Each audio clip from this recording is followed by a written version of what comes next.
¿Qué tal? Buenas noches, esto es La Nocturna. Este 10 de septiembre se conmemora como cada año el Día Mundial de la Prevención del Suicidio y en esta ocasión, este año 2023, el lema es Creando Esperanza a través de la acción. Justamente de eso vamos a hablar el día de hoy. Vamos a conocer más sobre este importante tema del cual es necesario seguir compartiendo más información y hoy la vamos a tener aquí esta noche en La Nocturna. Para ello me da mucho gusto recibir en este estudio a 3 personas que nos van a ayudar a entender un poco más y nos van a ofrecer información importante. Tabita Ortiz, diputada local, bienvenida, buenas noches. Buenas noches, muchas gracias por el espacio que brindan para abordar un tema tan importante. Muchas gracias por estar aquí. También Guillermo Rocha, coordinador del Departamento de Atención a Urgencias Psicológicas de la Universidad Autónoma de Nuevo León. Gracias también y pues bueno, con mucho gusto para platicar hoy. Gracias. Y por supuesto al doctor Omar Caguas Valle, psiquiatra. Gracias por estar con nosotros. Mucho gusto, un placer estar aquí en esta mesa. Buenas noches. Y me gustaría comenzar preguntándoles, tal como iniciamos este programa, hablando de que este 10 de septiembre, como cada año es el Día Mundial de la Prevención del Suicidio, preguntarles ¿por qué es necesaria una fecha como punto de partida para empezar a abordar este tema? Que la fecha sea como el motivo para empezar a hablar de esto. ¿Por qué es necesario tener una fecha sobre este tema? Bueno, esta fecha es importante porque es una fecha que nos ayuda a concientizar sobre este problema que es de salud pública y también para ya hacer un llamado a actuar en colectividad. Actuar todos los líderes sociales, políticos, religiosos, de gobierno y que podamos ser sensibles a este tema. Creo que en un momento más vamos a tocar estadísticas, pero dentro de todo lo negativo, algo positivo es que se han ido derrumbando los prejuicios sobre este tema, ya es más visible, ya se habla con más frecuencia entre las redes sociales. Por ejemplo, yo que estoy en el Congreso del Estado, en la pasada legislatura era de las únicas diputadas que tocaba el tema en tribuna y ahora ya somos más diputados y diputadas que subimos este tema, entonces estamos exponiendo más el tema y esta fecha nos ayuda a concientizar, a hacerlo más visible y obviamente pues que no se quede solo en una fecha, sino que sea permanente esa conciencia. Claro, por supuesto, dejó de ser un tema tabú. ¿Agregan algo más? Sí, bueno, como bien dice la diputada, es resaltar el día que tenemos un tema pendiente para trabajar, que es el tema del suicidio y las conductas suicidas. Y porque contrario a un mito, porque hay un mito muy fuerte que dice que hablar del suicidio va a incentivar que alguien piense o haga el suicidio. No, contrario a eso, hablar del suicidio nos ayuda a crear conciencia, a interesarnos, a que alguien pueda sentir un poquito la confianza de decir yo estoy vulnerable, yo me he sentido mal, yo necesito ayuda, que se identifique y que se le pueda dar la ayuda necesaria y a tiempo. Por supuesto, doctor. Claro, yo resaltaría 2 ideas de la diputada y del maestro, que es un problema de salud pública y que tenemos herramientas para ayudar, que tenemos que dar información adecuada para bajar el estigma que hay en contra de la salud mental. El suicidio es un problema de salud pública porque algo que ha cambiado con los años es que cada vez se presenta en población más joven, algo está pasando a nivel social. Son los jóvenes los que están intentando y logrando suicidarse más. Y como bien se llama el día, es el día de la prevención del suicidio.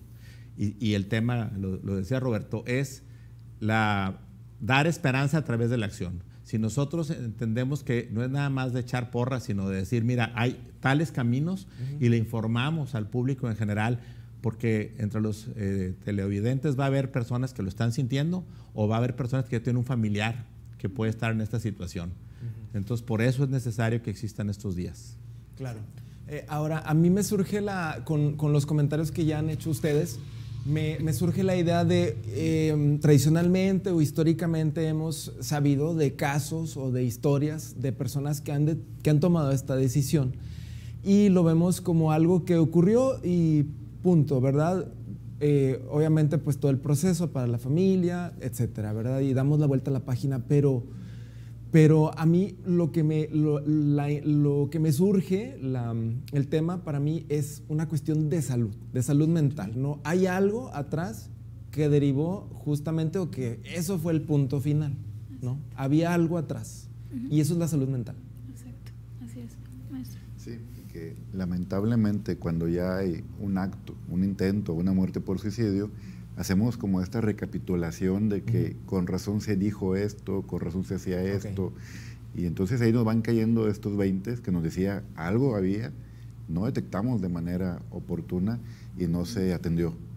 El lema de este año sea crear esperanza a través de la acción es porque la desesperanza, que es lo opuesto, es el principal criterio de riesgo en las conductas suicidas. Y la desesperanza es cuando alguien asume que algo más no va a cambiar, o que ya todo está perdido, o que ya no se va a poder, o que ya no hay otra opción. Y entonces alguien que dice, pues es que no puedo, o no sirvo, o no soy suficiente, o nadie me entiende, o ya se acabó todo, o para qué le sigo si después va a estar peor. Y entonces ese tipo de frases son las que después decimos, con razón se estaba diciendo esto. Y que obviamente se acompañan de otros criterios, como bien decía el doctor Omar ahorita, que nos ayuda a identificar. Y la meta es eso, saber que hay una cuestión en tema de salud mental, que hay cosas por detectar y por atender. Exactamente, y es muy importante lo que comenta el maestro, porque el que se vayan asomando estos pensamientos no surge surge de días es un proceso, ¿sí? De mucho tiempo. Exactamente, se van asomando ciertas conductas, pensamientos. Algo lamentable es, por ejemplo, actualmente en los hogares hay una desconexión familiar. Sí, estamos muy conectados en las redes sociales, pero en la vida real estamos desconectados. Y es importante los padres de familia, también hijos, poner atención a sus padres, a los hermanos, en el trabajo, amigos, etcétera. Darnos ese tiempo de preguntar cómo estás, pero que sea realmente una pregunta sincera, que quieres saber cómo está la persona. Lamentablemente pues estamos en esta desconexión tanto en el hogar como también con las comunidades o con las personas que nos rodean. Llegamos al trabajo también estresados, llegamos a casa estresados. Son muchos factores los que rodean y hacen que nuestra mente, nuestra área emocional empiece a ser afectada, empiece a ser alterada, la ansiedad, el de caer en alguna depresión, y en algunas ocasiones puede ser muy, muy visible y en otras parece que no sucede nada, parece que está sonriendo todo el tiempo, pero hay detrás alguna historia, hay detrás una alteración, y es importante estar pendientes. Yo hace más de 13 años yo decidí vivir, yo decidí la esperanza, yo decidí creer que las cosas iban a solucionar y que iba a tener una mejor vida, ¿sí? Y por ejemplo en casa, lo he mencionado en tribuna, pues mi hermano es diagnosticado con esquizofrenia y ha sido un proceso en nuestro hogar el saber cómo manejar, el cómo tratar a mi hermano, el cómo poder ayudarlo. Como familia tomamos un curso en Ingenium, nos ayudó mucho para entender los procesos ya emocionales o mentales por los cuales él estaba pasando y cómo nosotros deberíamos de reaccionar y ayudarlo, ¿verdad? Entenderlo y cómo detectar conductas que pudieran ser peligrosas para él. Yo iré desenvolviendo diferentes iniciativas conforme vayamos platicando, pero por ejemplo en este tema yo presenté una iniciativa para que en las aulas los maestros puedan estar capacitados para detectar conductas de riesgo en los alumnos. En aquel momento la presenté en la pasada legislatura, le llamé el bulintómetro, ¿verdad? Para que también los alumnos puedan estar conscientes si están cometiendo algún acto de violencia contra su compañero o si son víctimas de violencia, y que se pueda también crear un protocolo adecuado para el canalizar los casos que se deban de ser canalizados. Esa es una de las aportaciones que he hecho en el Congreso, y pues iré platicando más de esto más adelante. Sí. Doctor, ¿quiere agregar algo? Claro, decía Roberto, y como decía la diputada y maestro, detrás de una conducta suicida puede haber o hay generalmente alguna patología en la salud mental. ¿Qué patologías son? Eso es lo que quería. Entonces, la causa más común es por depresión. Es la más frecuente. Los personas están deprimidos, y una persona con depresión tiene una visión negativa de las cosas, tiene desesperanza, Y dentro de esa desesperanza y negatividad, la depresión es como una lente de aumento de lo malo y una lente que empequeñece que todo lo bueno. Entonces la visión negativa aumentada y la visión positiva disminuida. Y ante eso existe un fenómeno que llamamos visión en túnel. La persona que está deprimida no ve más opciones en su vida que acabar con ella, ¿no? Ante los problemas que está percibiendo, que además los está percibiendo inadecuadamente. Entonces, mucho del trabajo con ellos no es decirle, está mal que pienses en eso, sino, esa es una opción. Pero en tu vida te podemos ofrecer otras opciones, que es donde viene la esperanza a través de la acción. Por eso es muy bueno el lema. Sí. Y entonces empezamos a trabajar con que pospon tu idea y déjanos ayudarte a que amplíes tu panorama. El grupo más amplio de pacientes está ahí, es donde más podemos trabajar. Hay otros 2 grupos que yo quisiera mencionar. Yo soy profesor de urgencias psiquiátricas por 33 años y manejamos el tema de suicidio, por supuesto. La otra es las personas que tienen trastornos severos del carácter, personalidades muy inestables y pueden ser muy impulsivos. Esas personas no tienen una planeación suicida como tal, sino que hoy se enojan, discuten con alguien de la familia, explotan y en su impulsividad hacen un intento. Generalmente los intentos suicidas no son tan letales y nos dan oportunidad de trabajar. Y la otra son pacientes, como mencionó la diputada, que pueden ser esquizofrénicos, que pueden estar en trastorno bipolar, están desconectados de la realidad y dentro de una idea delirante, una idea fuera de la realidad, pueden pensar que quitarse la vida es una acción correcta. Hubo una secta hace algunos años en San Diego, cuando pasó un cometa, que pensaban que atrás del cometa había una nave espacial y que si se quitaban la vida iban a trascender hacia la nave espacial. Por ejemplo, es un ejemplo de que fue un suicidio colectivo a través de una idea delirante. Pero nosotros podemos trabajar muy bien con las personas con depresión, porque eso se va dando con el tiempo. La idea va creciendo y viene desde la idea de la vida no vale la pena, no merezco vivir, soy un estorbo, quisiera morirme, y empieza con la planeación y conforme esto va avanzando se hace más detallado su plan. Sí, la decisión va tomando forma y va tomando fuerza. Vamos a marcar la primera pausa y al regresar continuamos hablando de estas patologías y las historias también que son importantes para poder poner un ejemplo e identificarnos e identificar muy bien cómo estamos o a quién podríamos estar ayudando en determinado momento. Ya regresamos aquí a La Nocturna.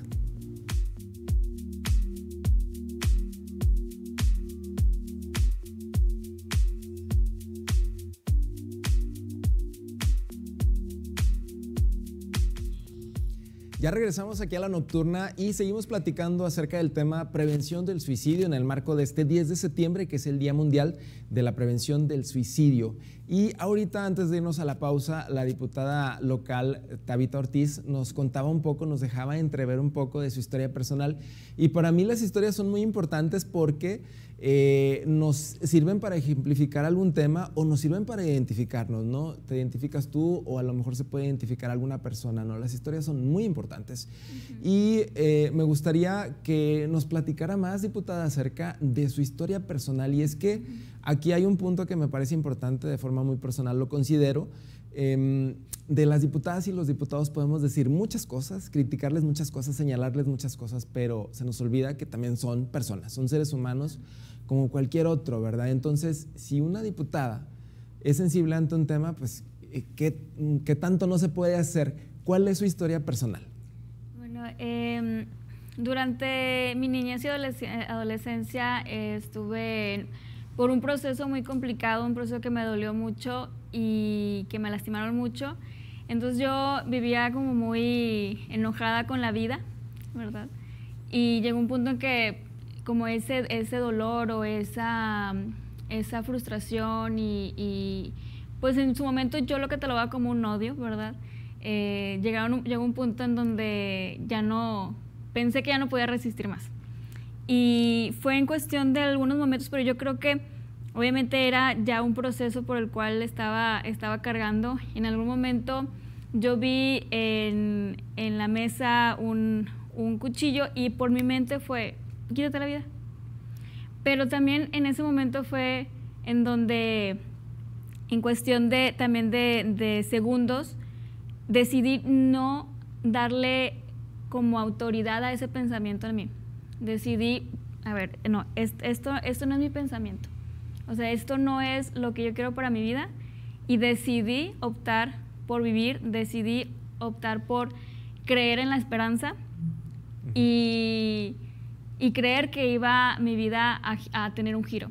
Y ahí empecé a tomar también terapias, el buscar también consejería. En mi caso, yo decidí también trabajar en mi espiritualidad, y eso me ayudó mucho a mí, ¿verdad? Y ha sido un proceso que hasta ahorita ha sido firme en mí. En ningún momento me ha vuelto a cruzar en mi mente ese pensamiento. Y ahora he visto pues la pasión por el cual tengo ese tema, y es por esa historia que yo viví, esa experiencia que yo viví, y he decidido pues trabajar en el tema, porque tal vez no entiendo al 100 porque todos los casos son diferentes, pero puedo entender un poco lo que puede estar sintiendo alguna persona. Y ahora que pues hace algunos años empezamos a experimentarlo con mi hermano, que incluso mis respetos para mis papás, porque ellos son los que día a día están con él y buscan, ¿verdad?, el cómo apoyarlo, y en el cual, y ahorita voy a tocar un tema muy importante en el tema psiquiátrico, pues hemos podido experimentar que ahora en familia, cómo tuvimos que tomar algún curso para poder entender, para poder saber cómo actuar de manera correcta, ¿verdad? Cómo también ir detectando. Él estuvo en ciertos procesos, ahorita ha mejorado mucho, pero un tema muy importante que se tiene que abordar también, y el doctor no me dejará mentir, es que hay una escasez de medicamentos psiquiátricos. Okay. Hay una escasez de medicamentos por alguna situación que se está viviendo a nivel federal, que es ahí un tema con Psicofarma, que era el principal proveedor de medicamentos psiquiátricos, y se tuvieron que modificar recetas de los pacientes porque no se encuentran fácilmente, o ya han escaseado mucho. Entonces, este también es un tema que yo he abordado desde el Congreso. Me he unido a diferentes colectivos y organizaciones que han levantado la voz.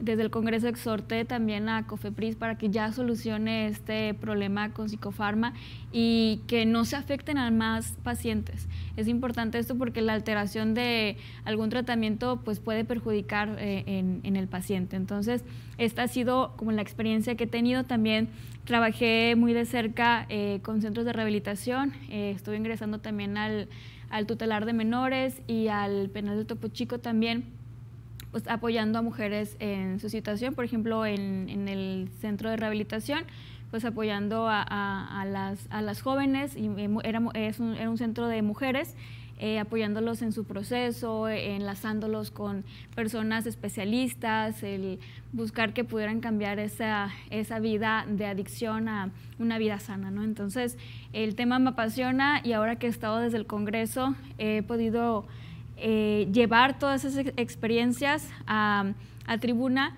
pero obviamente también he buscado el apoyo de los expertos, porque obviamente no es como presentar algo que tú piensas que es lo que se necesita. No es, a ver, expertos, estoy pensando en que esto puede ayudar, ¿ustedes qué piensan? Y hemos llevado al Congreso iniciativas que van respaldadas de expertos y que pensamos que pueden ayudar a solucionar un poco más el tema aquí en el Estado, que después hablaremos de estadísticas porque hay que hablarlas. Claro, sí, a colaborar. Sí. Muchísimas gracias, diputada, por compartirnos su historia. Muchísimas gracias, lo agradecemos mucho.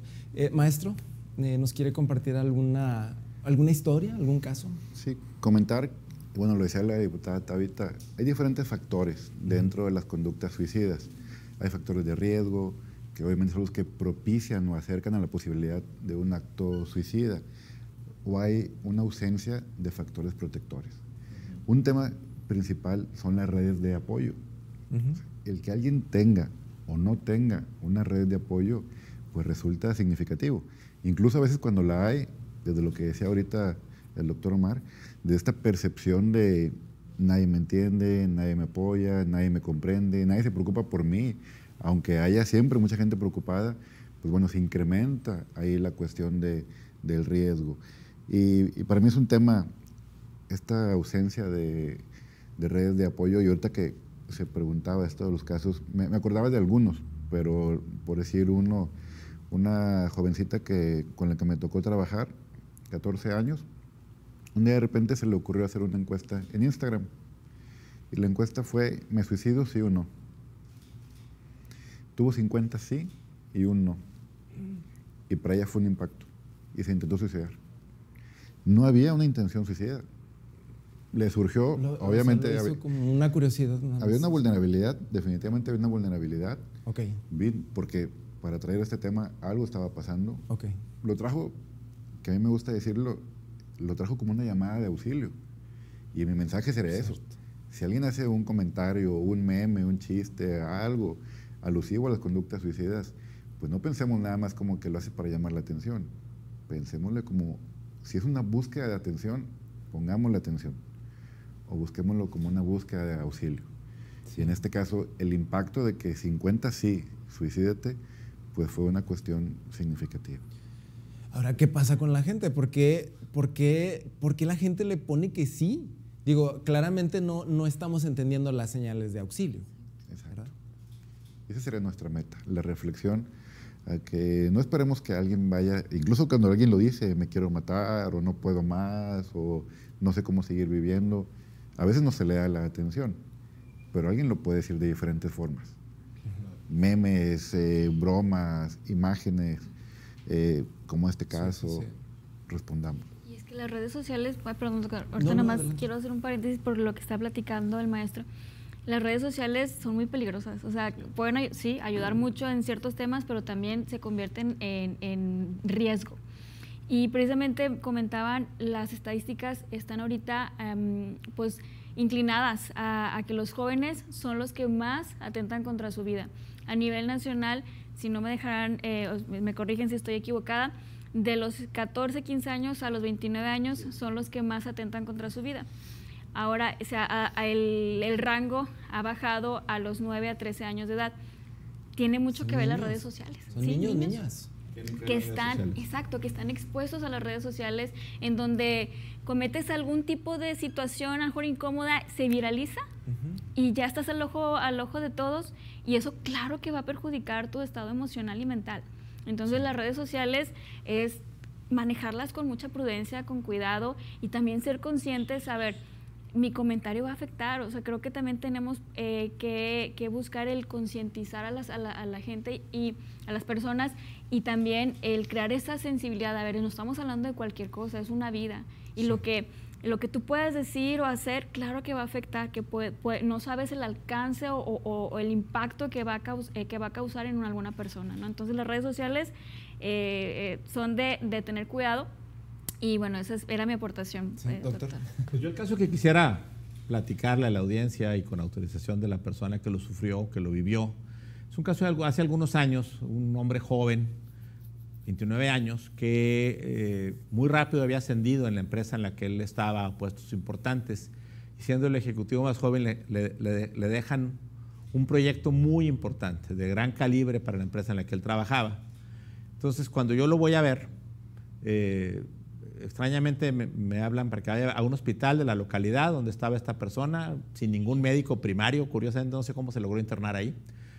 Y cuando llego, la habitación cerrada, toda oscura, el hombre tapado, la esposa afuera de la habitación, empiezo a hablar con él y finalmente me platica que le habían dado este proyecto, que había cometido errores gravísimos en ese proyecto, que iban a costar millones de dólares, por los cuales en su visión lo iban a meter a la cárcel, y que eso iba a ser una deshonra para su familia, y que entonces su única solución era quitarse la vida para evitar enfrentar esas consecuencias. Cuando me permite que lo hable con la esposa y le pregunte, y la esposa se queda muy extrañada y me dice, mira, no lo sé, doctor, pero su jefe muy seguido habla conmigo y lo felicita. Y habla con él. Entonces, de nuevo, con autorización de él, hablamos con su jefe. Y el jefe me dice, para nada, doctor, es el ejecutivo más brillante que tenemos. Su proyecto va mejor que los otros 5 proyectos de la compañía y el índice de errores es por abajo del promedio. Entonces, yo esto lo traigo porque la percepción de la persona deprimida es sumamente negativa. Entonces, cuando logramos hablar con él cuando su jefe nos ayuda, y aquí estamos hablando de redes de apoyo, y le empezamos a trabajar con antidepresivos y psicoterapia, y él mejora, me decía, doctor, yo estaba convencido de lo que te decía, que yo no tenía otra salida. Y ahora que salgo de mi depresión y veo las cosas con objetividad, me doy cuenta que había muchas opciones. Y él me decía, cuando gustes, puedes comentar mi caso o incluso yo platicar de él. Sí, qué impresionante, porque pues yo lo que veo es que había una realidad en su mente que no correspondía a la realidad, ¿verdad? Ahorita seguimos hablando de este caso, lamentablemente tengo que poner una pausa porque vamos a ir al siguiente corte, pero ahorita regresamos porque el tema necesario e interesante. Volvemos, esto es La Nocturna.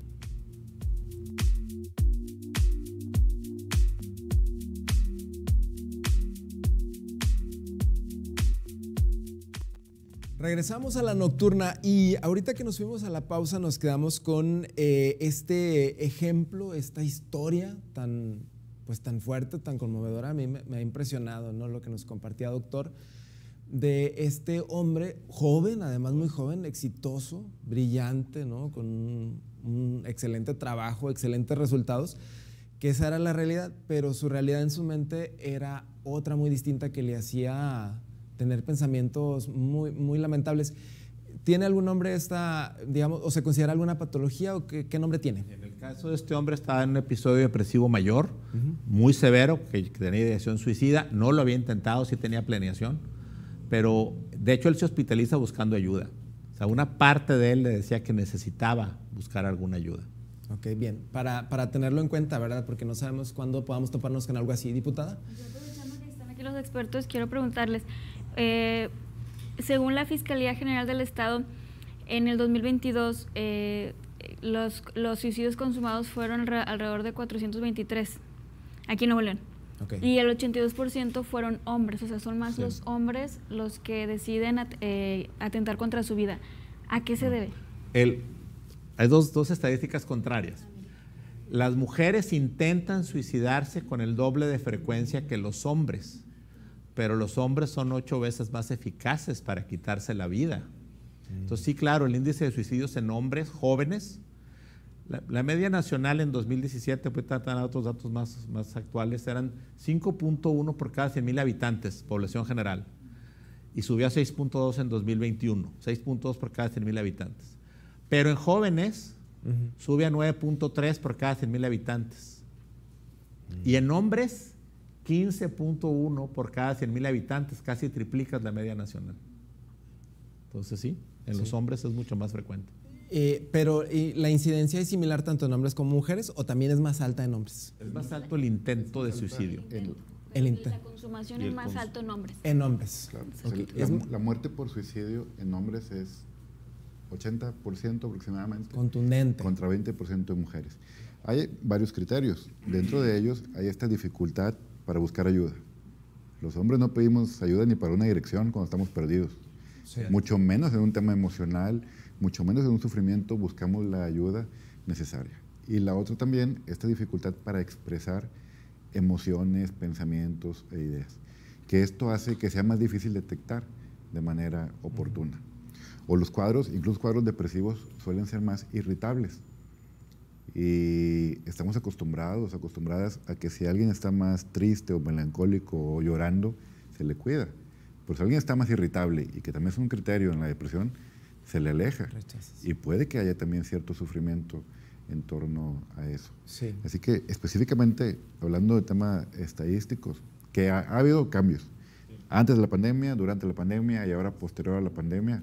Antes eran los jóvenes entre 15 y 29 años, bien lo decía la diputada Tabitha. Durante la pandemia se incrementó el rango de edades entre 24 a 39 años. Digamos que la edad laboral durante la pandemia fue la más vulnerable. Y ahora, posterior a la pandemia, volvemos a los más jóvenes. Así que nuestro rango de mayor riesgo es jóvenes entre 15 y 24 años, ahorita en muertes por suicidio. Tocando el tema, ahora que ha mencionado lo de los jóvenes. Lamentablemente en Nuevo León y en México tenemos un déficit de psicólogos y de psiquiatras.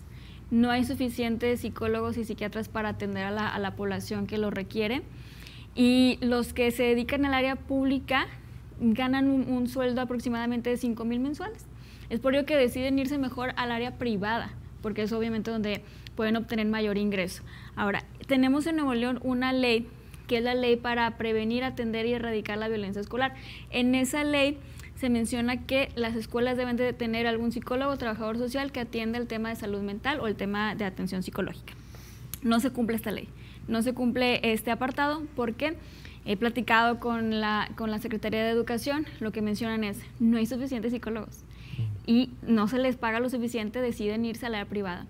Y trabajé con el maestro en una iniciativa en donde a ver qué solución podemos dar. Obviamente tenemos que impulsar que haya más especialistas, tenemos que impulsar que se les pague más, obviamente el buscar mejor presupuesto para esta área. En la Constitución ya está el derecho a la salud mental, acabamos de hacer una reforma integral a la Constitución y se añadió este derecho, entonces tenemos que respaldar el derecho con acciones.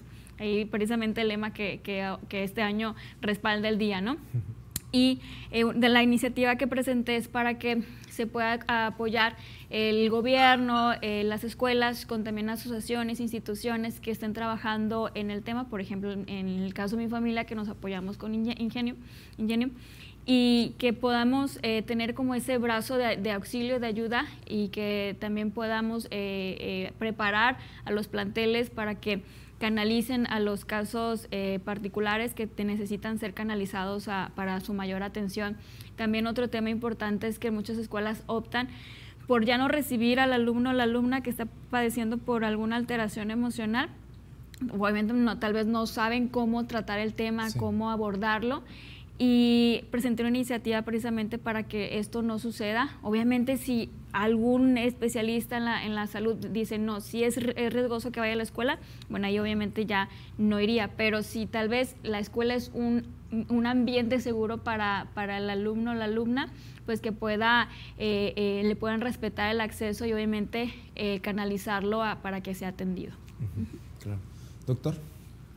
Pues a mí me da mucho gusto que podamos trabajar de la mano y obviamente le ofrezco todo mi apoyo, que tengamos servidores públicos como la diputada Tavitas, que está con esta pasión y esa entrega y ese interés en hacer algo, porque sí tenemos un déficit muy alto y entonces algunas de las cosas que tenemos que hacer es trabajar con médicos de primer contacto, ya que no tenemos especialistas en salud mental, psicólogos y psiquiatras suficientes. O sea, médicos generales. Médicos generales que conocimientos previos o básicos, que puedan detectar depresión y manejarla. Eso va a ser una acción preventiva muy importante.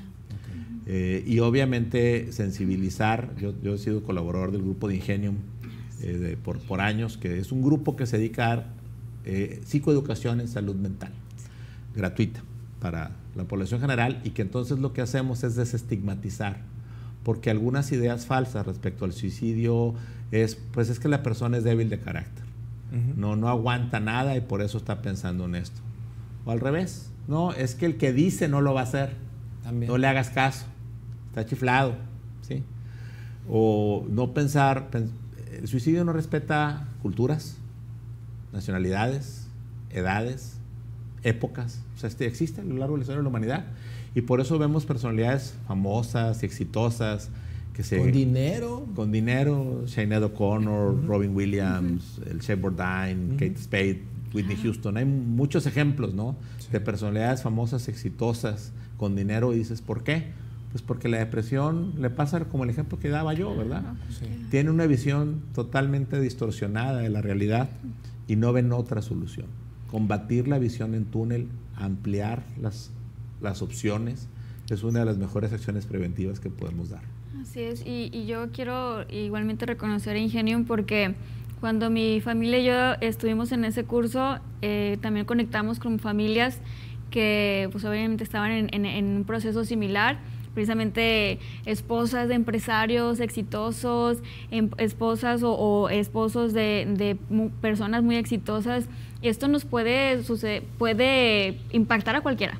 Sí. O sea, no es como que, ese tema es ajeno a mí. No, te puede suceder de un momento a otro, vas acumulando y puede también explotar en algún momento, ¿no? Entonces, por eso es importante el quitar los prejuicios que quedan y también como el temor de exponerlo. El temor de, como bien lo mencionaba el maestro, los hombres no quieren hablar del tema tal vez por vergüenza o por temor o porque no lo quieren reconocer. Yo creo que también ahí es importante como ustedes como medios de comunicación también utilizar esta influencia que tienen para llevar estos mensajes de, a ver, no caigas en algún temor, o sea, a cualquiera nos puede pasar esto, ¿no? Y hablando del tema de capacitar, justamente Ingenio me está llevando ahorita una capacitación. Ahí está una persona de mi equipo tomando la capacitación y ha sido muy bueno para nosotros porque nos ha ayudado a entender más y de ahí hemos obtenido elaborar varias iniciativas y precisamente también creamos una iniciativa para capacitar a los cuerpos de seguridad y a los de protección civil, que son en muchas ocasiones cuando hay una situación pública en donde alguna persona quiere atentar contra su vida en un área pública, exactamente, que los cuerpos de seguridad puedan pues estar capacitados adecuadamente para saber cómo operar, cómo accionar, cómo llevar un protocolo adecuado y también pues atender también a la salud mental de ellos, porque en algún momento que tal vez la operación no sea exitosa, también puede impactar a sus vidas, ¿no? Entonces es importante esto, el también extender la capacitación a otras personas, ¿no? Sí, claro. Maestro, ¿quiere agregar algo respecto a este tema? Sí, bueno, la importancia de sensibilizarnos, de capacitarnos y de acercar la atención a las personas. Y esto que decimos ahorita, que la gente sepa que si alguien se siente vulnerable con el tema, que hay recursos, hay a dónde acudir. Creo que la diputada Tabitha ahorita va a compartir algunas líneas de contacto que se busque, o sea, que haya este acercamiento. Sí, es cierto que los números, un suicidio ya es una tragedia, entonces los números que tenemos obviamente son muy lamentables, pero también decir que una vez que se detecta y que se actúa y se atiende, hay un buen pronóstico. Sí, sabemos qué hacer, sabemos cómo intervenir y el pronóstico es adecuado cuando se atiende, cuando se hace un trabajo multidisciplinario, cuando la familia y las redes de apoyo se involucran, podemos hablar de que hay una buena salida. Sí, claro. Obviamente, como usted lo mencionó, maestro, un solo caso es lamentable, es una tragedia, pero recordamos un poco las cifras. El año pasado, de acuerdo a la Fiscalía de Justicia del Estado, fueron 492. 423 sí. El año pasado, cifras de 2022 aquí en Nuevo León. Así es. Y algo importante, a nivel mundial. Bueno, esta declaración fue en el 2019, yo imagino que ya cambió la cifra, pero en el 2019 el director general de la Organización Mundial de la Salud mencionó que cada 40 segundos a nivel mundial una persona se quita la vida. ¿Cuántos minutos llevamos ahorita? ¿Aproximadamente una hora? ¿Cuántas personas decidieron suicidarse por en este rato que estamos platicando, ¿no? Si una hora tiene 60 minutos y cada 40 segundos una persona lo realiza, pues más de 60, ¿verdad? Sí. Así es. De ahí el alcance de este tema. Exactamente. Bien, vamos a marcar el último corte de este espacio. Se nos ha ido muy rápido el programa. Regresamos ya para ir cerrando y también ofrecer estas vías de contacto a dónde podemos, ahora sí que correr, ¿verdad? Como personas que podemos ayudar a alguien, o si tenemos alguna inquietud, algún pensamiento, o si nos ha pasado por la mente algo así, saber que hay a dónde acudir. Ahorita regresamos aquí a La Nocturna.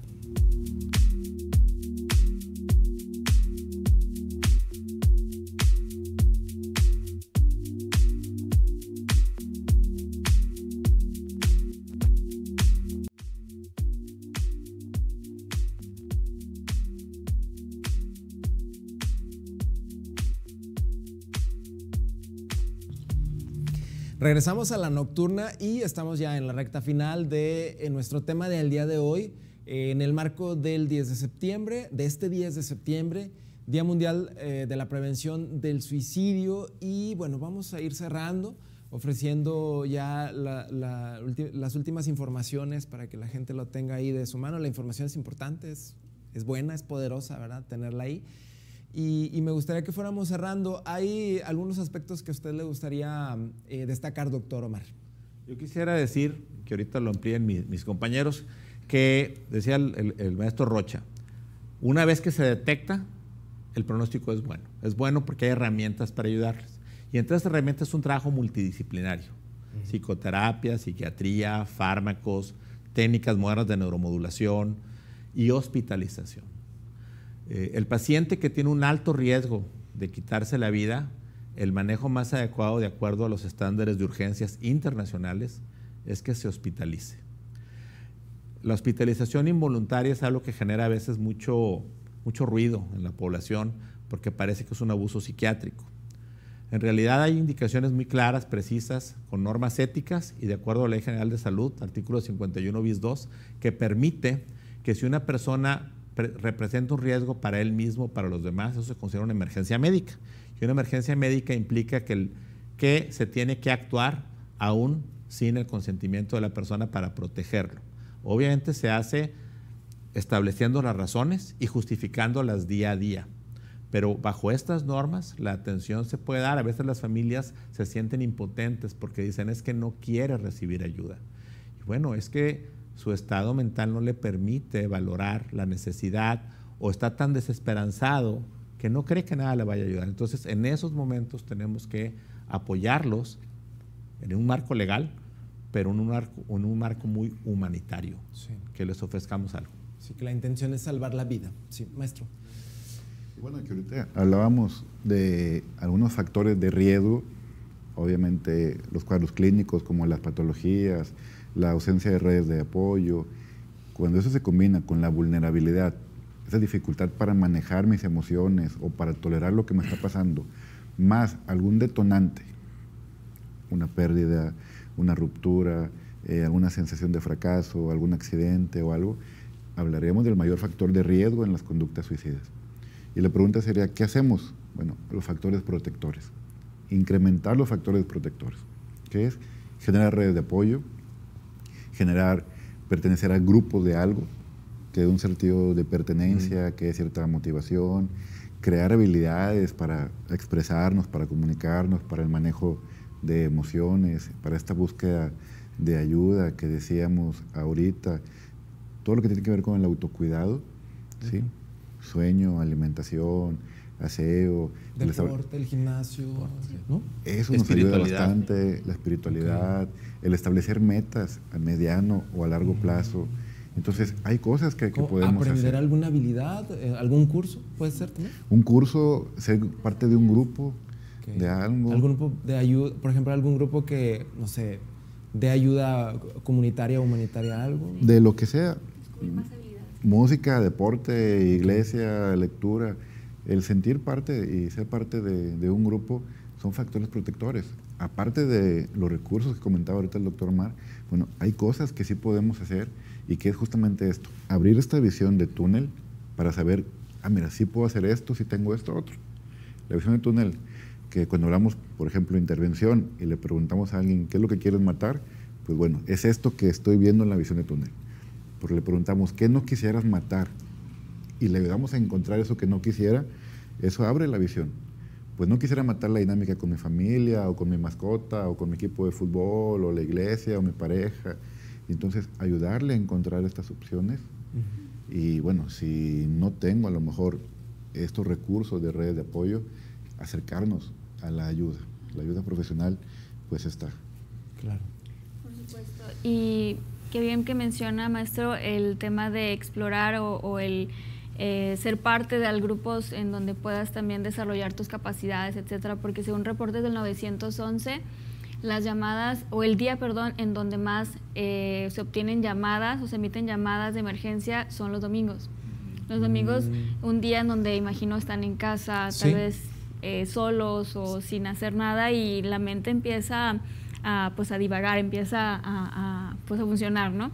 Y es muy importante esto, el pertenecer a ciertos grupos en donde te sientas ese sentido de pertenencia, bien lo mencionaba. Y yo quiero hacer un llamado a las familias, a los líderes sociales, a los jefes de trabajo, a los compañeros, etcétera, a que seamos sensibles a este tema y que cada vez podamos estar más conectados. Como bien lo mencionaba al inicio, tenemos que dejar a un lado el estar desconectados al que está a nuestro lado o al que está enfrente de nosotros. El estar estar atentos a esos llamados de auxilio, a esas conductas de riesgo que se puedan presentar, y también saber si hay personas tal vez que al escuchar esta entrevista se sienten identificados con lo que hemos estado platicando. Hay también líneas de atención, hay líneas de vida en donde ustedes pueden ser pues atendidos, y yo los voy a dejar en la pantalla para que los puedan transmitir, porque es muy importante que también sepan la información y a dónde pueden ellos recurrir si están pasando por algún proceso complicado y que requieran ayuda. Eso es muy importante. También quiero hacer un llamado a los gobiernos municipales, estatales, a los diferentes poderes del Estado, porque según estadísticas de la Comisión Estatal de Derechos Humanos, hicieron un análisis a nivel Estado, y solo 13 municipios tienen programas y políticas públicas de atención psicológica. Entonces, estamos pues parados en un problema grave. Tenemos que impulsar más el tema de prevención del suicidio, de atención psicológica, de cuidado de nuestra salud mental, porque también, obviamente estamos hablando de vidas, pero también si tienes personas sanas en todos los sentidos, porque el cuidarte físicamente tiene el mismo valor que cuidarte en tu salud mental. Al tener personas sanas, obviamente también afecta positivamente, pues baja el índice de delincuencia, de violencia familiar o social, etcétera. Entonces, esto lo vemos del lado positivo, en donde tienes que atender para que puedas también solucionar todos los demás problemas que se presentan en el Estado. Entonces, estamos hablando de vidas, y el llamado es que podamos también ser valientes de decidir el enfrentar por los problemas diarios de la vida y optar por la esperanza. Hay esperanza, no estás solo, estamos para acompañarte en lo que podamos también nosotros, en nuestras facultades, apoyarte. Cuenta con nosotros. Sí, gracias. Claro, qué bueno que lo menciona así, diputada, porque sí, justamente el bienestar es tanto adentro como fuera, ¿no? El bienestar emocional, y una de las cosas que yo creo que nos dejó la pandemia es eso, o sea, darnos cuenta, si bien ya había algunas situaciones o problemas que veníamos arrastrando, la pandemia nos dijo, aquí están, o sea, hay que poner atención en la salud mental, porque pues a raíz de la pandemia para acá es donde hemos estado viendo o retomando este tema con mayor hincapié. Y me agrada que también ponga sobre la mesa el tema de los presupuestos, ¿no? Los presupuestos públicos son importantísimos. Si los gobiernos estatales, los gobiernos municipales tienen esta conciencia, pues obviamente le van a destinar más recursos a este tema, y por ende otras áreas van a crecer, ¿no? Y la productividad económica, el bienestar de la gente, la salud, baja el índice de violencia. Y disminuyen esos problemas, ¿no? Como la inseguridad, las violencias y demás. Bien, pues con esa reflexión nos quedamos. Les agradezco mucho que hayan participado en esta noche con nosotras y nosotros. Gracias. Y ya nada más para despedirnos rápidamente, también por si algunas personas quieren preguntarles algo o preguntarles más información sobre esto, sus medios de contacto personales, maestro, por favor. Bueno, más que un medio, invitarles a, si alguien requiere algún tipo de atención o apoyo, la Facultad de Psicología de la Universidad Autónoma de Nuevo León. No requieren llamar por teléfono, con que lleguen de lunes a viernes, en horario de 8 a 6. Tenemos, pues bueno, la instrucción de atender a quien llegue y solicite la ayuda. Y ahí estamos, Facultad de Psicología de la Universidad. Nada más recuérdenos dónde está, porque a lo mejor puede ser alguien que no sepa dónde está la facultad. Bueno, está dentro del campus de Ciudad Universitaria, el campus del área de la salud, ¿sí? Gonzalitos y Doctor Canseco. Que antes se llamaba Mutualismo. Que antes se llamaba Que entren por ahí. Ajá. Sí, ahí en la esquina está la unidad de servicios psicológicos de la Facultad de Psicología de la Universidad. Perfecto, muy bien. ¿Diputada? Bueno, si quieren comunicarse conmigo para preguntar más sobre el tema o para exponer a alguna situación o para ayudarlos a canalizarlos a algún área en específico, pueden buscarme en mis redes sociales como Tabita Ortiz, Tabita con B de bien, Tabita Ortiz H, y estaré ahí para atenderlos. Muchas gracias. Gracias. Doctor.